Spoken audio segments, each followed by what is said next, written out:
지난해에도 농가들을 골치 아프게 했던 깨시무늬병, 올해도 심상치 않은 것 같습니다. 며칠 전 당진과 예산지역 농약사에 직접 확인해 봤는데요, 두 지역 농약사에서 모두 올해 깨시무늬병이 심하다는 현장 이야기를 들을 수 있었습니다.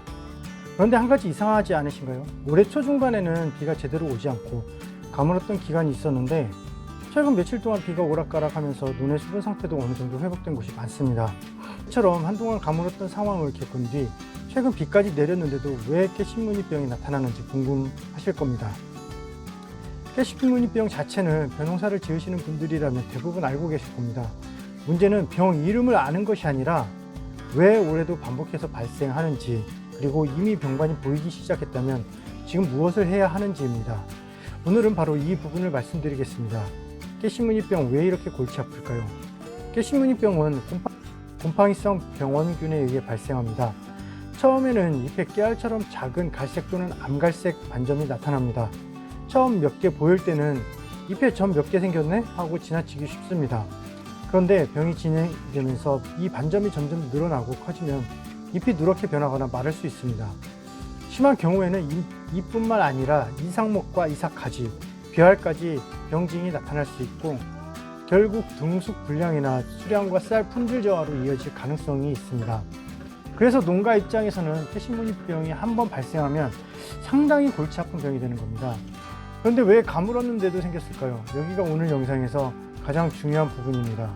많은 분들이 깨시무늬병이라고 하면 비가 많이 오고 습하면 생기는 병이라고 생각하실 수 있습니다. 물론 고온 다습한 환경은 병 발생에 영향을 줄 수 있습니다. 하지만 깨시무늬병을 단순히 비가 많이 와서 발생한 병이라고 보면 올해 같은 상황을 설명하기 어렵습니다. 그렇다고 가물었기 때문에 깨시무늬병이 생겼다? 라고 단순하게 말하는 것도 정확하지 않습니다. 올해 초중반처럼 가뭄과 고온이 이어졌던 시기에는 벼가 수분 스트레스를 받았을 가능성이 있습니다. 토양의 수분이 부족해지면 뿌리의 활력이 떨어질 수 있고, 물과 양분을 흡수하는 과정에도 영향을 받을 수 있습니다. 그런데 최근 며칠 동안 비가 오락가락하면서 논의 수분 상태가 어느 정도 회복된 것도 있습니다. 하지만 논에 물이 다시 공급됐다고 해서 벼가 이전에 받았던 스트레스가 바로 사라지는 것은 아닙니다. 특히 원래부터 토양의 지력이 낮거나 양분 상태가 불균형한 논이라면 이런 환경 변화가 벼 생육에 더 큰 영향을 줄 수 있습니다. 쉽게 말하면 수분 부족과 고온 등으로 받은 스트레스, 뿌리 활력과 양분 흡수에 영향을 받을 가능성, 벼 생육이 약해질 가능성, 이후 비와 온도 등 환경 조건의 변화, 병원균이 존재하는 논에서는 깨시무늬병 발생이나 확산에 영향을 줄 수 있는 환경이 만들어질 수 있는 것입니다. 그러니까 가물어서 깨시무늬병이 생겼다라고 단순하게 말하는 것도 정확하지 않고, 반대로 가뭄과 깨시무늬병은 아무 관계가 없다라고 보는 것도 적절하지 않습니다.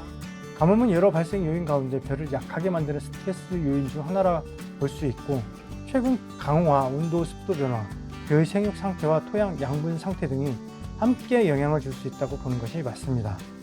그렇다면 어떤 논에서 더 주의해야 할까요? 깨시무늬병은 특정 조건 하나 때문에 발생하는 것은 아닙니다. 병원균이 존재하는 상태에서 벼의 생육 상태와 토양, 양분, 수분, 그리고 재배 환경과 기상 조건이 복합적으로 작용할 수 있습니다. 특히 노후화된 논, 사질토처럼 양분 보유력이 낮은 논, 유효규산이 부족한 논, 토양 양분이 불균형한 논, 수분 스트레스를 받았던 논 등에서는 더욱 세심하게 살펴볼 필요가 있습니다. 여기에 조기 이양이나 밀식 재배, 생육 후기의 고온 다습한 환경 등도 발생에 영향을 줄 수 있습니다. 그래서 같은 지역에 있는 논이라도 옆 논은 괜찮은데 왜 우리 논만 이러지? 하는 상황이 생길 수 있습니다. 논마다 토양 상태와 양분 상태, 벼의 생육 상태가 다르기 때문입니다. 특히 깨시무늬병이 반복된다면 규산을 확인해 보시기 바랍니다. 깨시무늬병 이야기를 할 때 한 가지 빼놓을 수 있는 것이 있습니다. 바로 유효규산입니다. 농촌진흥청의 관련 분석에서도 깨시무늬병 피해가 심한 논에서 유효규산 함량이 낮은 경향이 확인된 바 있습니다. 그래서 매년 깨시무늬병이 반복되는 논이라면 단순히 농약만 바꿔가며 방지하기보다 우리 논의 유효규산은 충분한가를 한번 확인해 볼 필요가 있습니다. 또한 규산만 볼 것이 아니라 인상, 칼리, 칼슘, 마그네슘 같은 주요 양분과 망간, 아연 같은 미량 요소까지 전체적인 양분 상태를 살펴볼 필요가 있습니다. 중요한 건 어떤 성분 하나를 많이 주는 것이 아니라 부족한 양분을 찾아 균형을 맞추는 것입니다. 이미 병반이 보인다면 어떻게 해야 할까요? 여기서는 꼭 구분해서 생각하셔야 합니다. 깨시무늬병이 이미 발생했다면 가장 먼저 해야 할 것은 병원균에 대한 방제입니다. 깨시무늬병에 등록된 살균제를 사용해야 합니다. 등록 약제에는 유효 성분에 따라 트리사이클라졸, 카프로파미드, 페림존, 가스가마이신 계열 등이 있습니다. 하지만 여기서 중요한 게 있습니다.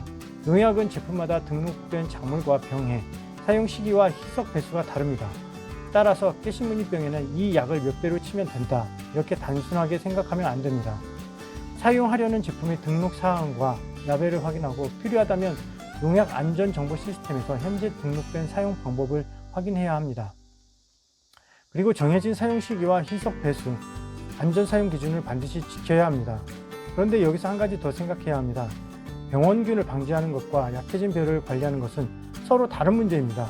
살균제는 병원균을 관리하기 위한 것이고, 병해나 수분 스트레스로 생육이 떨어진 벼는 별도의 생육 양분 관리가 필요할 수 있습니다. 예를 들어 가뭄과 고온으로 수분 스트레스를 받았거나 뿌리 활력이 떨어졌거나 토양의 양분이 부족하거나 규산이나 특정 양분이 부족한 논이라면 병원균을 방지하는 것과 함께 벼의 생육 상태도 살펴봐야 합니다.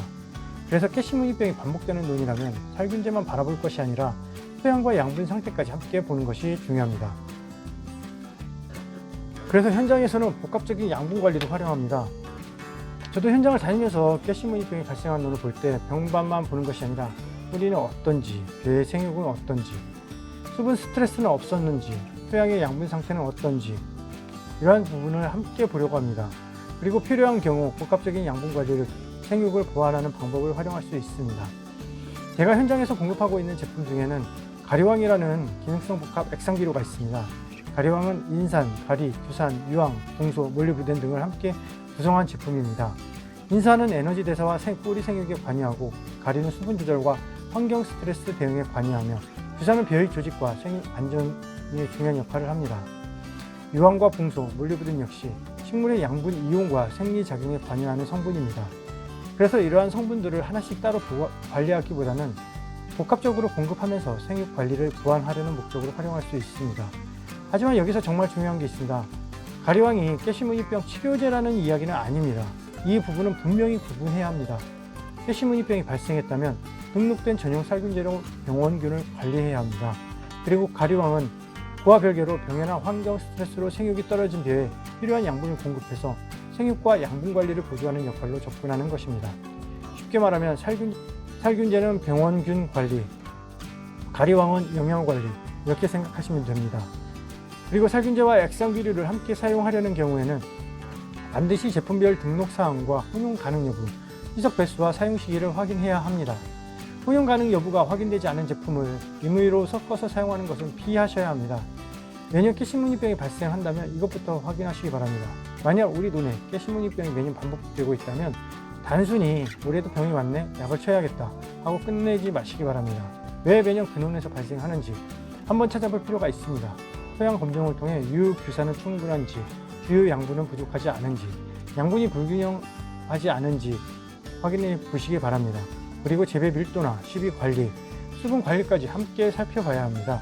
특히 지난해 깨시무늬병이 심했던 논이라면 올해도 잎을 자세히 관찰하면서 병반이 늘어나고 있는지 확인하는 것이 중요합니다. 깨시무늬병은 벼농사를 짓는 분들에게 낯선 병이 아닙니다. 하지만 매년 발생하는 논이라면 이야기가 달라집니다. 특히 올해처럼 초중반에는 가뭄과 고온이 이어졌고 최근에는 비가 오락가락하면서 논의 수분 환경이 달라진 상황에서는 깨시무늬병은 숲에야 생기는 병이니까 가뭄이 끝났으면 괜찮겠지 라고 생각해서는 안 됩니다. 반대로 가물었으니까 깨시무늬병이 생겼다 라고 단순하게 생각해서도 안 됩니다. 병원균이 있는 상태에서 이전의 수분 스트레스와 양분 불균형, 토양 상태, 재배 환경, 그리고 최근의 기상 조건 등이 겹치면서 발생과 확산에 영향을 줄 수 있기 때문입니다. 지금 논을 한번 살펴보시기 바랍니다. 잎에 깨알 같은 갈색 반점이 하나둘 늘어나고 있다면 그냥 지나치지 마시고 먼저 정확하게 진단하시고 등록된 전용 살균제로 방제 꼭 하시고 동시에 물 관리와 토양 양분 상태까지 함께 점검해 보시기 바랍니다.